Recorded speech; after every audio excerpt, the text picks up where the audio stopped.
आदरणीय सरना सनातन धर्मावलंबी जय धर्म। आज हम इस विषय में लेकर आए हैं हिंदू सनातन धर्म की रक्षा एवं एकता कैसे हो, सरना सनातन बनाम हिंदू सनातन।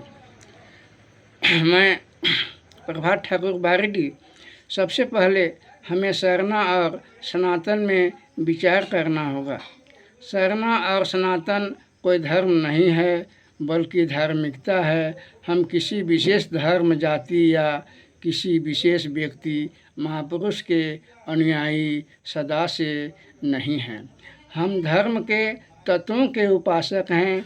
व्यक्ति उन तत्वों के साकार मूर्ति के रूप में है। इस बात को हमें समझना होगा।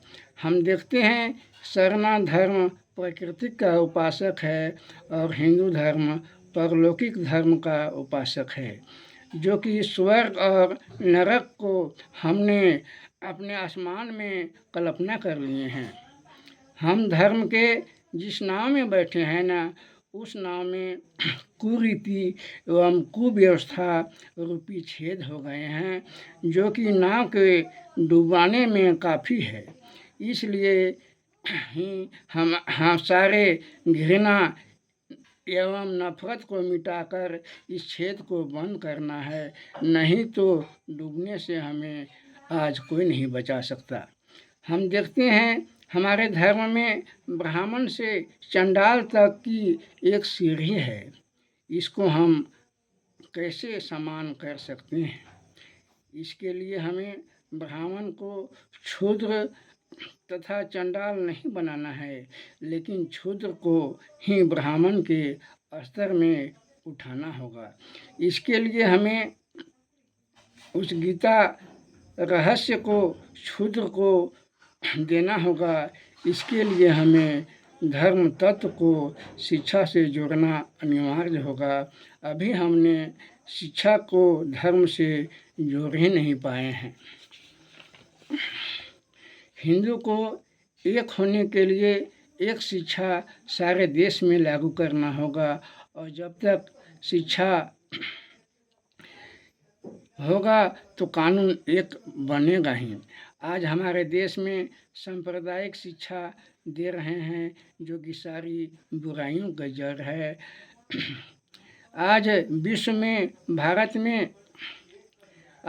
के भारत में जितने तरह के धर्म और ईश्वर हैं, विश्व में कहीं और नहीं आपको मिलेगा। ऐसा क्यों है? ऐसा इसलिए है कि ईश्वर ने सभी मनुष्य को अक्ल, बुद्धि और शकल एक समान नहीं बनाया है, लेकिन सभी मनुष्य जाति हैं। सनातन एक ऐसा धर्म है जिसमें जितने भी महापुरुष हैं अपना अलग अलग बागान एवं बगीचा लगाए हुए हैं, जिसको सजाया गया है। जबकि सरना धर्म एक बागान नहीं है बल्कि एक जंगल है, जिसको बनाया या सजाया गया नहीं है। इसका अपना एक सौंदर्य है। विदेशियों ने आकर अपनी सेना भारत में फैला दी है, लेकिन कुछ परवाह नहीं। आप नींद से जाग जाइए और उठिए। अपनी आध्यात्मिक शक्ति से संसार को जीता जा सकता है। इसी देश में यह पहल की थी, इसलिए इस देश को विश्व गुरु माना गया था। घृणा के द्वारा घृणा को जीता नहीं जा सकता, जब प्रेम के द्वारा विदेश को जीता जा सकता है। हम लोगों को यही काम तो आज करना है। घोर नास्तिक होना अच्छा है, लेकिन कुसंस्कार से मूर्ख बनाना या बनना अच्छा नहीं है। क्योंकि नागरिकों में कुछ न कुछ आशा है, वे मुर्दा आज भी नहीं है। लेकिन अगर दिमाग में कुसंस्कार घुस जाते हैं तो वह बिल्कुल बेकार हो जाते हैं। इसलिए साहसी एवं निर्भीक होना है। दिमाग को कमज़ोर, बेकार और कमज़ोर बनाने वाले भावों की आवश्यकता आज नहीं है। संपूर्ण जाति के लिए घोर नास्तिक होना ही अच्छा है, क्योंकि नास्तिक होने से कम लोगों में एक खोज पैदा करेगा। किंतु इस तरह कुसंस्कार होना अवनति और मृत्यु का कारण भी बन सकता है। यदि ये आध्यात्मिक तत्व समूह विकृत हो गए तो आज भी सैकड़ों महापुरुष, सैकड़ों बुद्ध, कृष्ण, कबीर, नानक का उदय होते रहेंगे और इन पर समय की मलिनता और धूल न चढ़ने पाए, इसके लिए हमें जीवन भर कोशिश करना होगा। इसके लिए हमें उठना होगा, तभी हम गांव, घर, समाज को तथा देश को भी जीत सकेंगे। आजकल दान का बड़ा महत्व है। अन्नदान, वस्त्रदान तथा जितने भी दान हैं, सबसे श्रेष्ठ दान है आज ज्ञान दान देना होगा। इसके लिए सभी विद्वानों, बुद्धिजीवियों एवं ब्राह्मणों को आगे आकर दलित, क्षुद्र स्त्रियों को केवल आशीर्वाद न देकर के ज्ञान दान देना ही होगा।